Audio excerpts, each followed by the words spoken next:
Namaste and welcome to the Healing Mirror podcast. My name is Soraya Saraswati, and here I'm offering discussions, global satsangs and interviews with spiritual teachers, philanthropists and awakened and inspirational humans.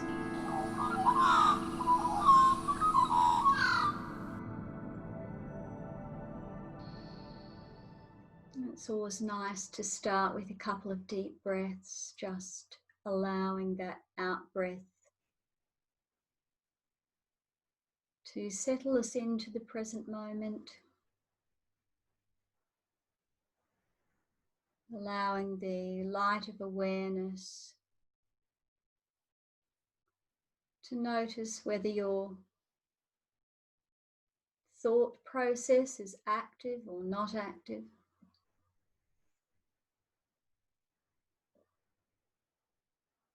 And knowing that we are not our thoughts, we are not the creator of that thought process. That thought process is simply going on, or it's not. But instead, let us settle into the sense of being, that sense of aliveness which includes this body, but it is not restricted to the body. It includes thought and the arising and passing of thought, but it is not limited to that either. In fact, it is beyond all limitation. The expanded field of consciousness, field of love, field of open, awake aliveness is where all separation dissolves.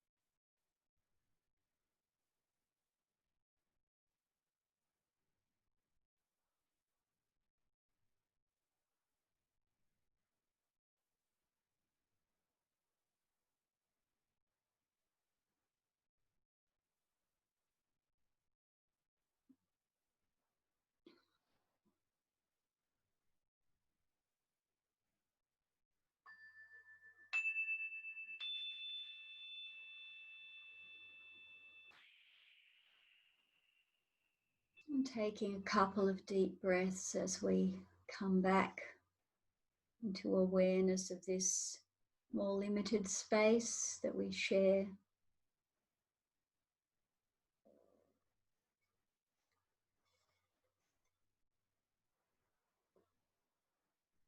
But maintaining that awareness that we are not the body, we are not the thoughts, yet we are by default of birth given this wonderful vehicle, this body, mind to travel with in this lifetime. This is the tool or the instrument that the universe is playing through. And it is playing through like the strings on a harp when plucked produce harp music. When consciousness plays through these instruments, then what comes through is determined by the instrument itself. A flute will produce the sound of a flute, a harp will produce the sound of a harp. And what comes through this vehicle, this instrument, will be the programming that's here within this instrument, whatever that is. But the one thing, the seed that seems to be planted within each of us,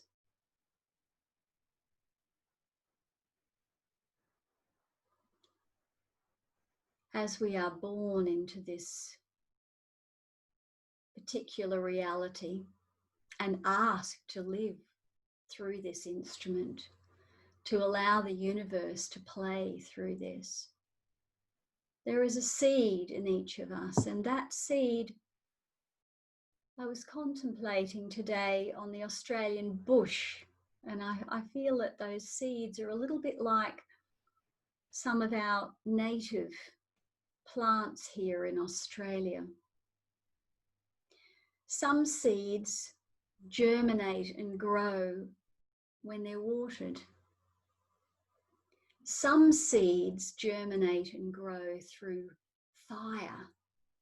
You know, in Australia, many of the native plants, a bushfire will come through and it will just activate that growth within the seed.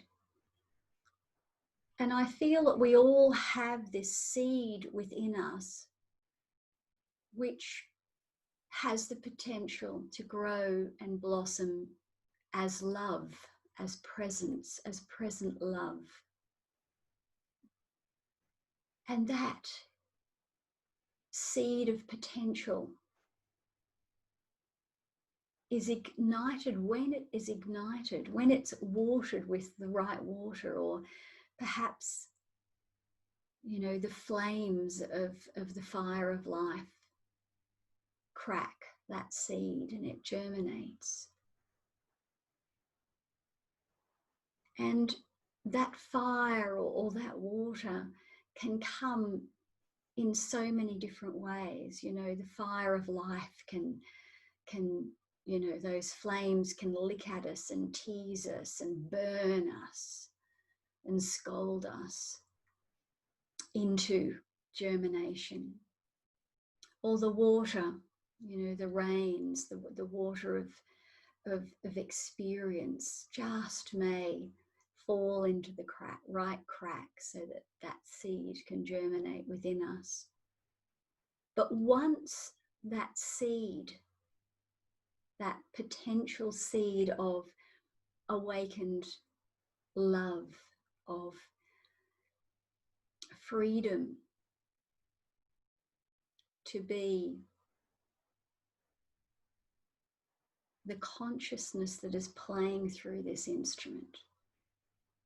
Once that is open, there is a deep yearning that awakens in each and every one of us. And that yearning is the yearning for that love, for that freedom, for that peace, for that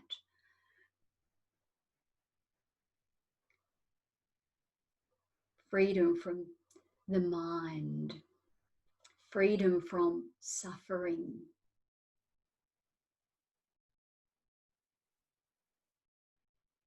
And it's that yearning and that growth from that little seed. It'll put out little sprouts and it'll start to grow. And it'll be watered by certain things, but then it may shrivel from other things. And so we find ourselves in rooms like this, perhaps, or we find ourselves in awe of nature, or the magnificence, you know, of the great mystery. And we begin to see an emptiness in the things that we're taught to admire in life. All of a sudden, money and fame and name doesn't have any attraction to us anymore. We begin to see that the mind pulls us in fear. We begin to notice that we get drawn into what we can see is an endless battle with the egoic self, or the false self, or the self that's been developed by the image that we've been taught to put out to the world. So we begin to have this sense of dissatisfaction with life as it is, or as we've been taught to act in the world. And that is like the flames of the fire that begin to crack the seed, or the rain that begins to germinate that seed. But once the seed is cracked and the germination process begins, that can be then, the oscillating time where we get a taste of clarity, and then we slip back into believing in the old mental patterns. Or we go through periods of confusion, and that seed, though, that seed of potential, once germinated, is never satisfied. It will continue to branch out until it reaches the light and pulls that light into our heart.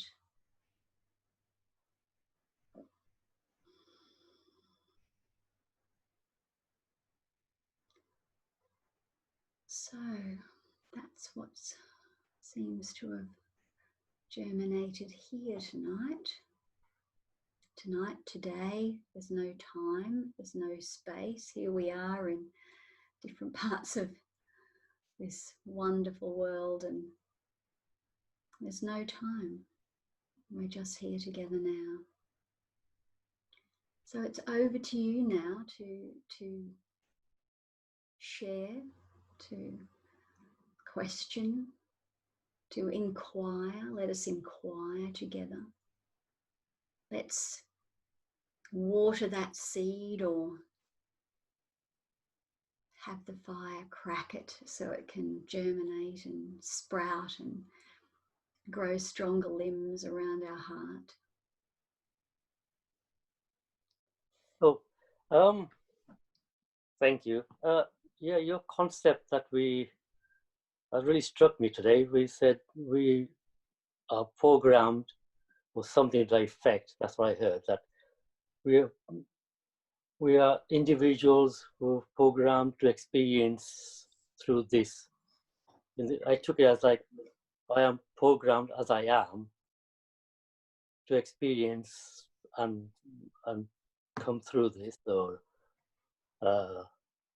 not sure the words, but that really struck us, maybe for really showing that each of us is, of course, the same one being, but we have a little program, and we are in this program, in this little body or mind.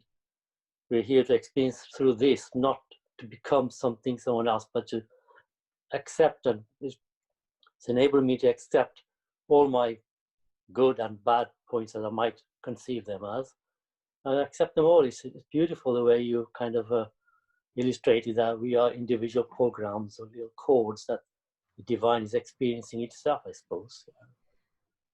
We are born with these beautiful vehicles, and each of us has the seed within us to actually be embodied, but have the experience of divine love while embodied. And that potential is the most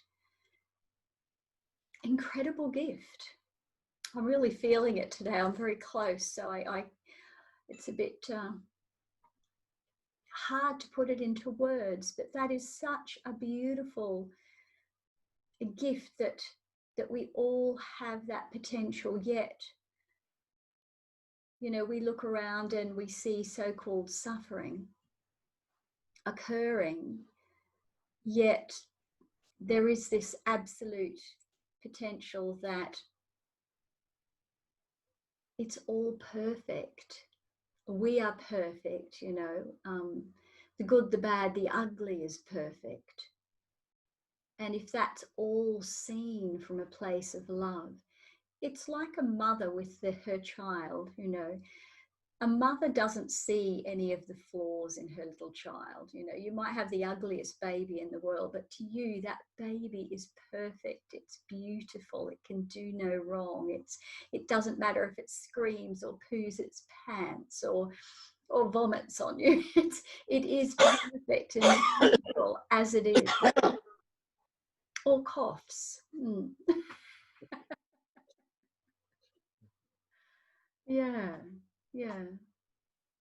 Thank you, Ish. I hope your vehicle is more polished and in better health soon. And it's a beautiful thing. I mean, what a beautiful world. What a beautiful imagining of you know, of the universe to come up with. Look at the beautiful apparent multiplicity and diversity in this room. It's just magnificent, isn't it? Really is really magnificent.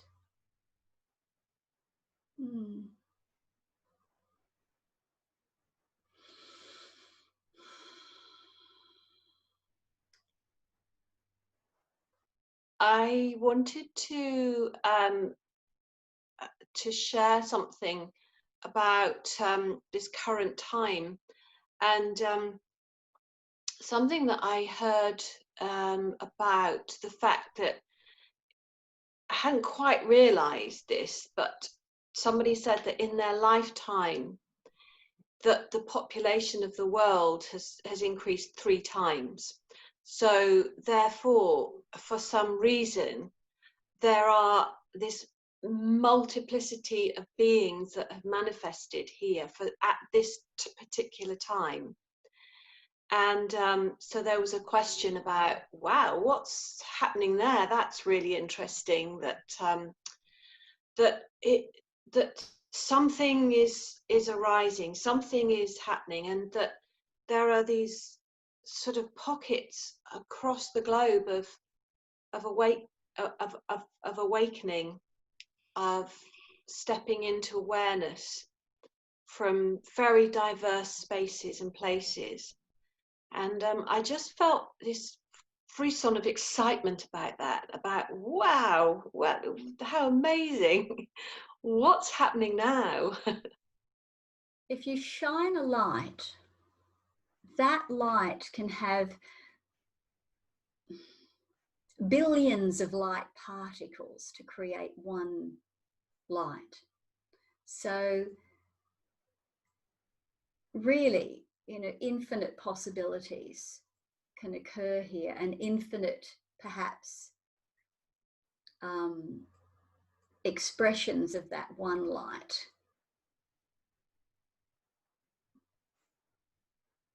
Of course, I could say, who needs to know? And and of course, it's always that the mind, you know, it's a play of the mind, isn't it? And it's so seductive and it's so enticing that it's a wonderful part of the game, so to speak. But it does feel at this time that yes, there are, in so many different parts of the world and in so many obscure places, that light is shining more brightly, and that seed has germinated and is flourishing. And that's a beautiful thing. You know, that's a beautiful thing.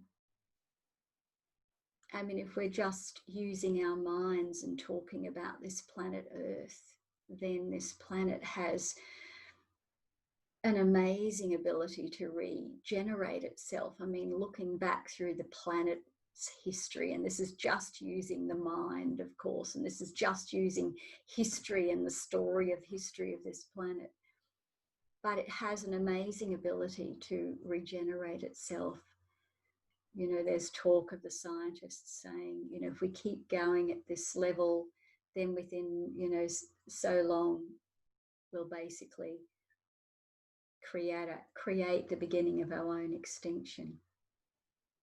So that's on that level, and we can talk on that level, and there's so many different theories going around at the moment. But there's also so much waking up occurring at the moment, isn't there? There's so much light being shone. And I guess it's where we choose to focus. If we really want to experience freedom, then our focus is not going to be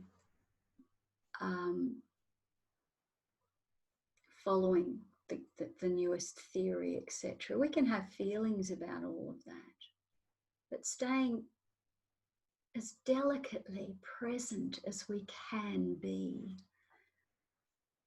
to the aliveness that's available in every moment.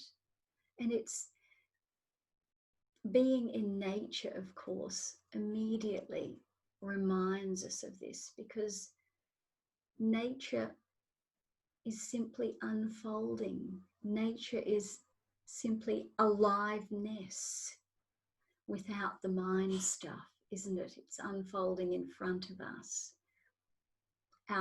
The challenge that seems to be faced in these instruments is that the mind gets in the way of the playing of the music through these instruments. But yet we need the mind. You know, the mind is part of the instrument, isn't it? It's a gift so that we can have this bodily experience, which has been orchestrated as well by the one thing that's going on. So the mystery is just so awesome and so beautiful that if we can just stay with that and have that sense of how wonderful this unfolding is, it really is a gift. And that love, while love is experienced in one way as happiness, love is not always easy either. It can also be experienced as pain and compassion. So we're not saying here that we're always going to feel happy, you know, but that feeling of love can fill us up. But as soon as, you know, the mind comes in to claim that, it's so delicate. It's like a spider's web, you know. At the moment in our garden, there's lots and lots of spiders, and they're all spinning their webs so that we've got all these little paths we've created through the forest, and you walk through a path and you get a web in your face, you know. But those webs are so beautifully and delicately woven, but they're sticky. They're quite sticky. And one little thread on that web goes and the whole web is affected. So as soon as we, you know, delve back into mine and yours, the experience is shifted. When there is us as one, as the aliveness that's expressing here and there and everywhere as one, then, you know, that beautiful web is just perfect and every thread is shining. But it's very, very easy to tear the web and get stuck in the stickiness of the mind stuff that can create a hole in that experience of the one love, the one presence, the one sense of being. And it's that clarity of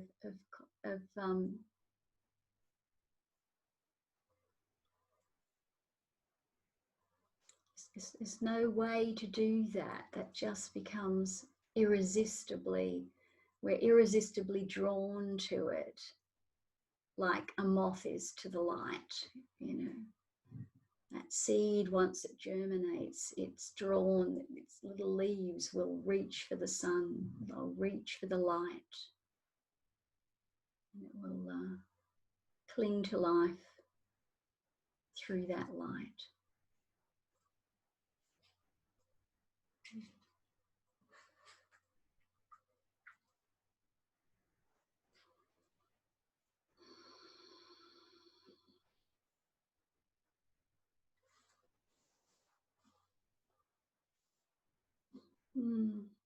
It's a very powerful silence tonight, isn't it?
It's interesting that when We feel so full.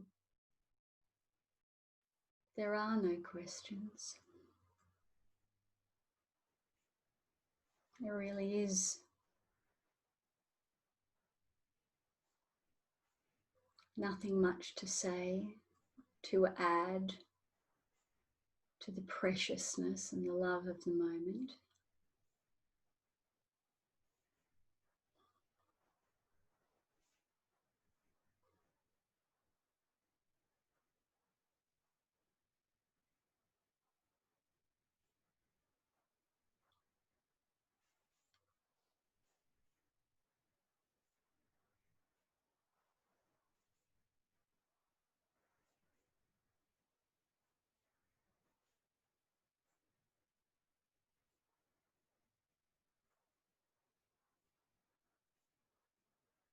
We just need to remember that little seed and nurture it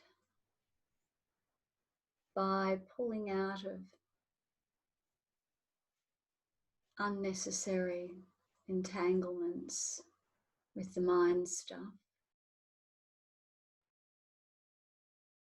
Action will happen. We will be moved.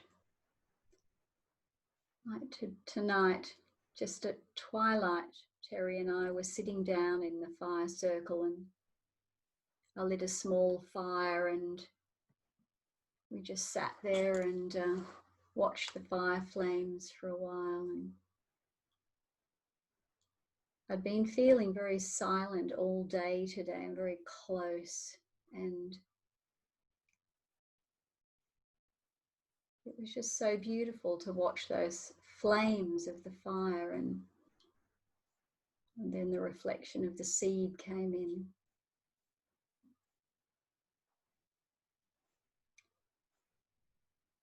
But be assured, being human, the mind will sweep in again and have its say. It's through that beautiful light of awareness that we can just keep reminding ourselves to nurture the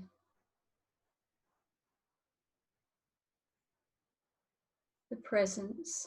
That seed can only be alive to the moment.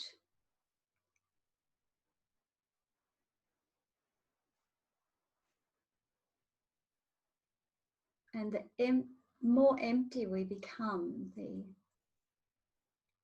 more we let go of the need to know. It seems that the universe will draw the little tendrils of that shoot in some direction. We will be moved in some way. We will be lived in some way. Usually beyond what the mind could possibly imagine, because all our imaginings are only based on past experience. We can't imagine the unimaginable. We can't imagine beyond what the mind thinks it already knows. So stepping into the great mystery in this way is like stepping into the void and just allowing, allowing the universe to play the instrument here in whatever way.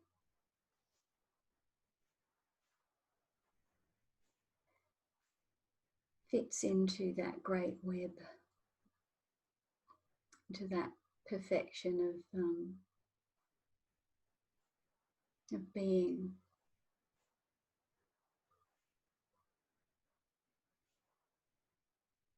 And we can never be doing anything wrong,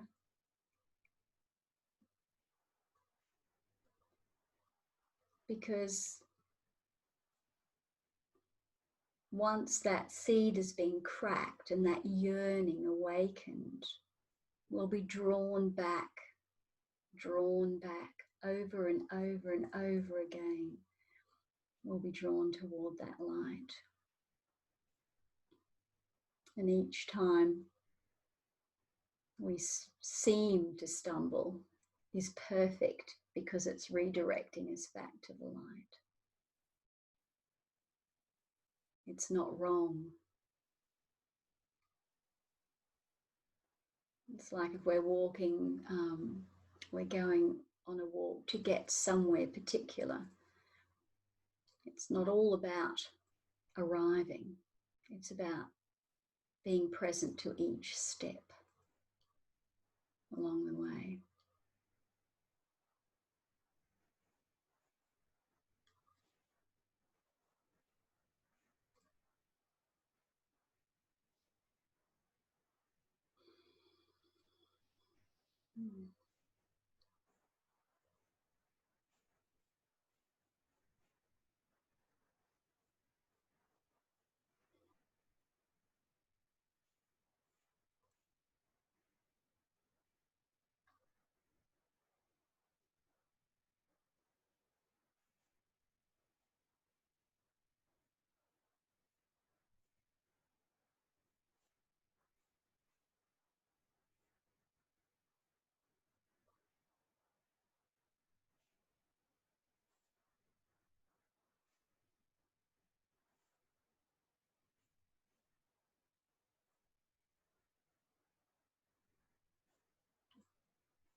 So Terry, if you've got something to share, I'm going to pass over to you now because there's only silence here now.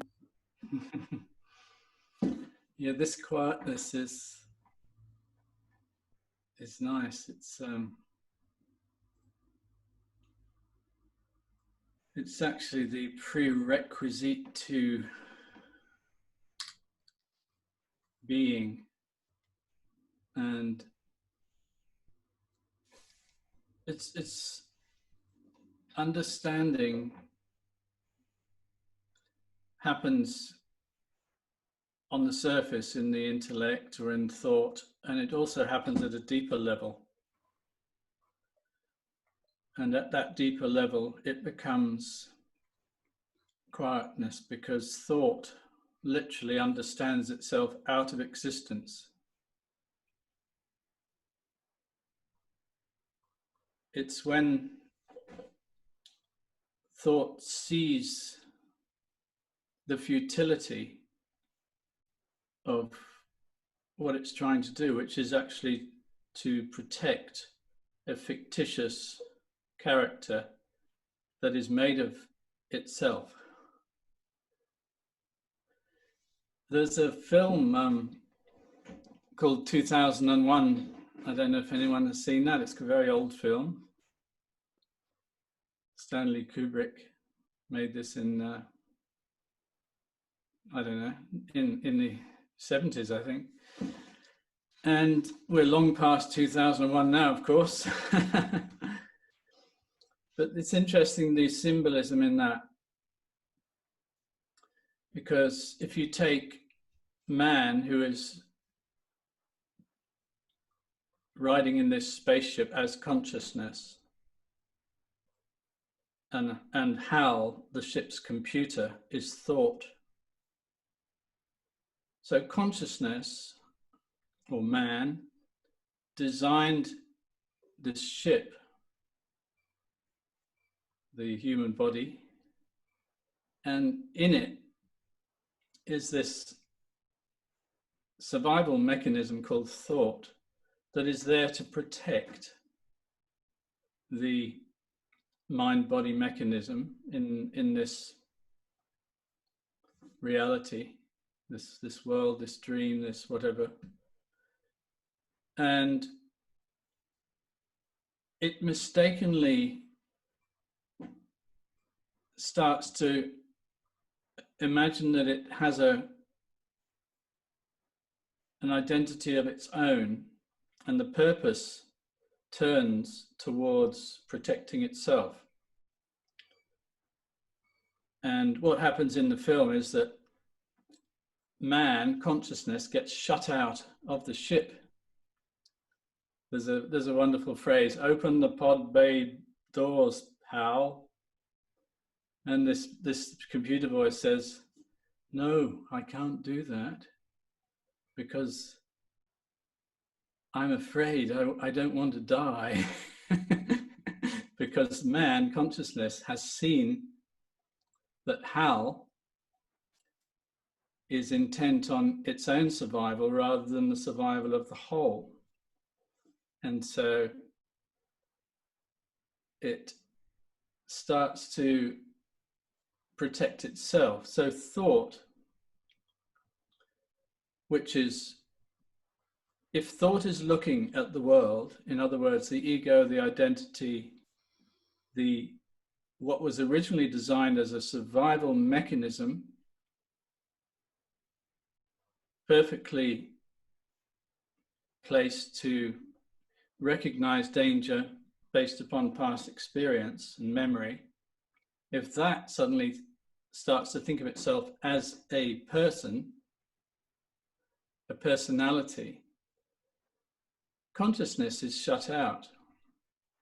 Because as soon as consciousness comes in, it's a threat to the character. So the waking up involves a slowing down of the thought processes. Not a slowing down, a detachment of consciousness from the thought processes, creating a kind of clarity which allows that quietness to come in. The silence.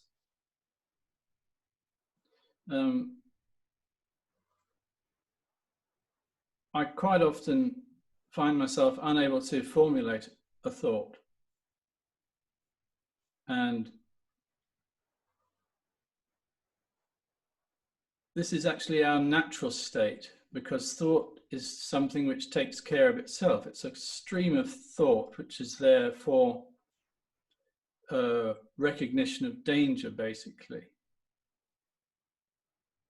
So allowing it just to be there in the background without focusing on individual parts of that stream of thought or that river allows the kind of attachment that creates this space, this quietness that we just experienced. And for the most part, we tend to want to fill that space. So we fill it full of chatter, basically. We say, we give voice to the thought as it passes through, and it becomes something which is very habitual, and we become uncomfortable with silence. It's very rare, actually. Soraya and I often talk about this, to be able to sit with somebody in complete silence, feeling totally comfortable with that silence. And I think we all experienced a kind of real comfort just now. We didn't feel the need to talk, or there may have been some slight discomfort there, but it was in general that was something very positive, I found. Really positive. Because who is asking the questions? This is a question that needs to be asked, you see. Who is it that's looking? Is it thought looking out there for danger all the time? Am I judging good, bad, good, bad, good, bad, like that? Or am I just seeing what is? Because this is all we have. This is all it is. There is nothing else but this.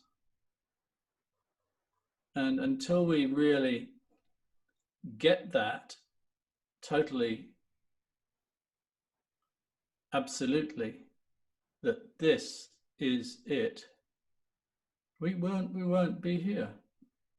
And we will constantly be vacant from this space that is designed perfectly to accommodate our consciousness. And this leads to all kinds of suffering.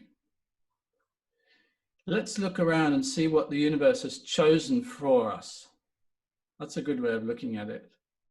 What has the universe chosen for us here? Nothing to do with me. I didn't choose it. It came naturally as a part of the flow of things. This is the flow of things. This is perfection. This is absolute perfection, because there is nothing else but this. It is perfect. It cannot be other than perfect, because there are no alternatives. When you have no alternatives, this is it. And this is the one thing that we talk about here. The absolute, the thought needs to think it, to understand itself out of existence as a character and take its place as the background that is there to look after us. Consciousness in a human form, experiencing this beautiful universe.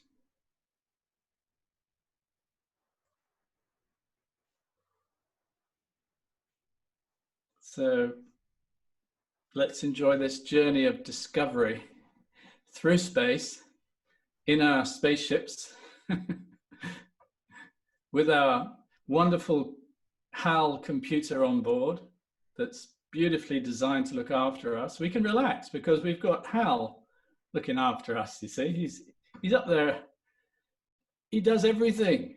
You don't have to worry about anything. You just have to be available and be here, and then just enjoy this beautiful passing phantasmagoria.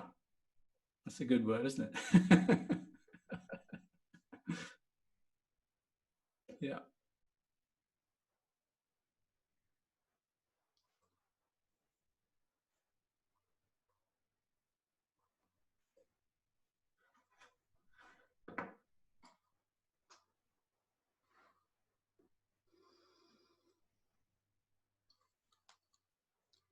Oh, I'm struggling to be here. I'm very, very peaceful. It's all very good. It's just no words. So that's going to bring our satsang to an end again, seemingly. Of course, it goes on. Satsang is communion with the wise, communion with wisdom itself, communion with the one, allowing consciousness to play the instrument here. And I find that in times where there is a deep silence, that is a satsang. That is a communion when the mind is completely still. There's no ripples on the pond, and there's just a wonderful full emptiness. There's a beautiful mantra, Om Purnamadaha Purnamidam Purnat Purna Mudachate Purnasya Purnamadaya. It's a beautiful mantra that